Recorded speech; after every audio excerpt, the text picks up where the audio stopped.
Have you ever thought about the possibility that the foundation of the Catholic Church might not be what you were always told? You might have heard that it began with Peter, one of Jesus' apostles. But what if the story runs much deeper, and even contains contradictions? What if I told you that what you're about to uncover could completely change how you see religion and history itself? Who truly decided that Peter would lead the church? Was it Jesus' direct command? Or was it a decision reached among his followers?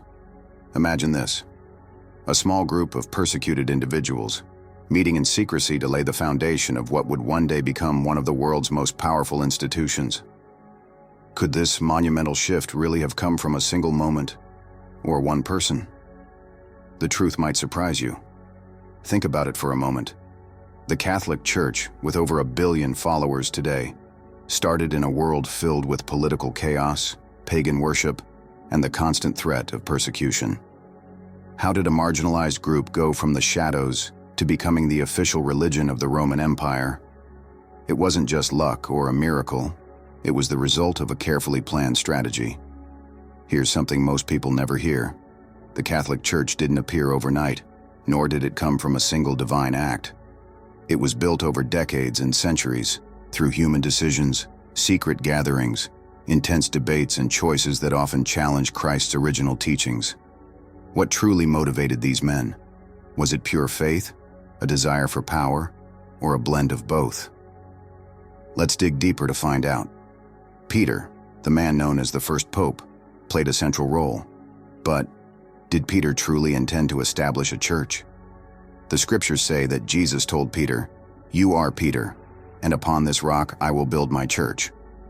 But does this statement prove that Peter was the founder? What did Jesus mean by church? Was he referring to a physical building, an institution, or something entirely different? Over the centuries, his words have been interpreted in ways that cause countless divisions. Here's an intriguing fact.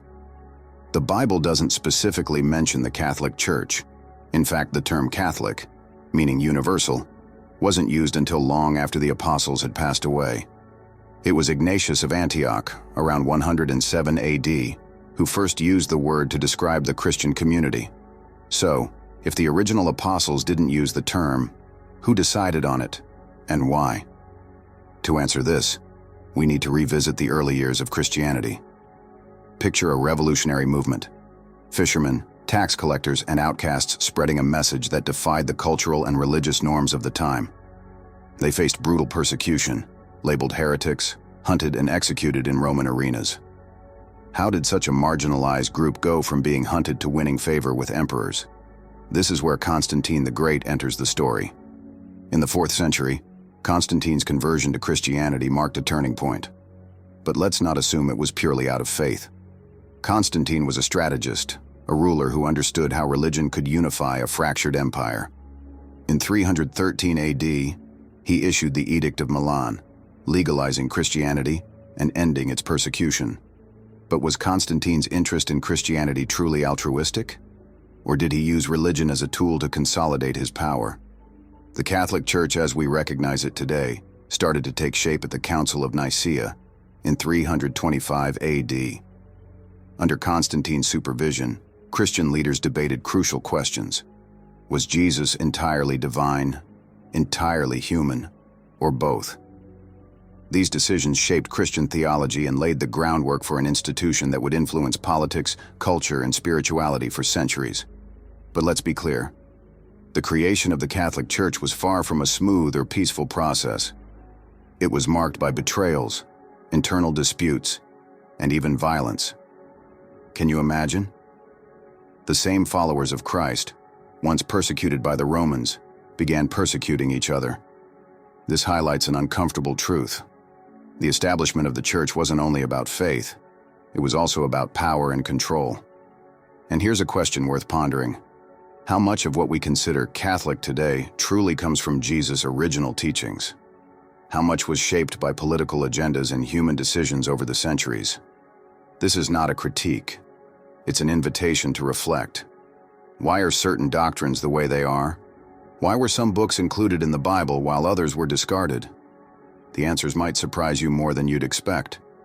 The story doesn't end here. In fact, It only grows more complex as we delve into the mysteries and challenges that shaped the early centuries of Christianity. Did you know that some early Christian texts were nearly lost forever? Before the Bible as we know it was compiled, dozens of gospels, letters, and accounts competed to define the faith. Christian leaders from across the Roman Empire, each with their own traditions and beliefs, gathered to decide which writings would be declared the Word of God and which would be excluded, or even condemned. Who were these leaders? And what criteria did they use for such monumental decisions? The process was part political, part theological, and completely surprising. Early Christianity was anything but unified. There were Christians who held radically different beliefs, even about God himself. Groups like the Gnostics believed in secret knowledge as the key to connecting with the divine, rather than blind faith. Some even viewed the God of the Old Testament as a tyrannical figure, separate from the loving Father that Jesus preached about. Imagine if these ideas had prevailed. The Council of Nicaea, as mentioned earlier, wasn't just about defining who Jesus was. It was about silencing dissenting voices.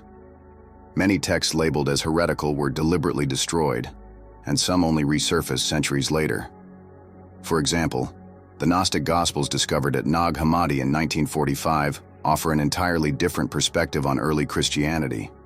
These writings reveal a time when diversity of thought was the norm, not the exception. But what happened to eliminate that diversity? And what does it mean for the faith we know today? Now, let's revisit Peter and his supposed primacy in the Church. Catholic tradition states he was the first pope, yet historical evidence paints a more ambiguous picture. In the book of Acts, Peter is a significant figure, but he is never depicted as the absolute leader. Take the Council of Jerusalem, for instance, one of the most pivotal events in early Christianity. Did you know that James, the brother of Jesus, seems to have held a more prominent position in early Christianity? This raises an interesting question. Where does the idea that Peter was the rock upon which the church was built come from? This belief is rooted in a combination of theological interpretation and institutional development. Can you imagine? One of the church's central pillars might be based more on tradition than solid historical evidence. Now let's explore Rome's unique role. Why did it become the center of Christianity, even though Jesus lived and died in Jerusalem? The answer lies in Roman imperial politics. Rome was not only the capital of the empire, but a symbol of universal power. By establishing its base there, the Catholic Church sought spiritual authority and political legitimacy. This strategy had its challenges. Did you know there were times when up to 3 individuals simultaneously claimed to be the rightful pope? These episodes, known as the Western Schism or the Three Popes Crisis, remind us that the Church, though divine in its ideals, is made up of humans with ambitions and flaws. Think about this.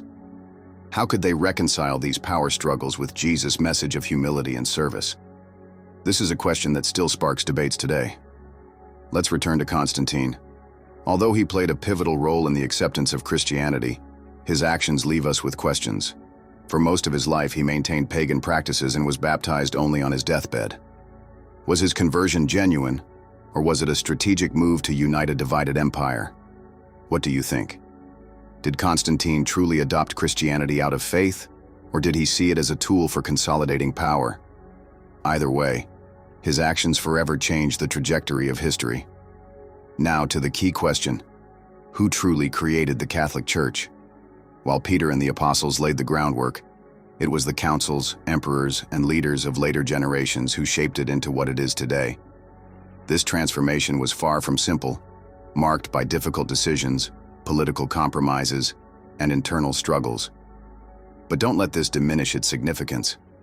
The Catholic Church, despite its flaws and contradictions, has influenced the history, culture, and spirituality of billions of people. It stands as a testament to both human perseverance and faith. Let me leave you with this reflection. The church as we know it today wasn't built in a day or by one individual. It's the product of centuries of evolution, struggle, and belief. This reminds us that even the most powerful institutions are born from the dreams, doubts, and decisions of people like you and me. What do you think?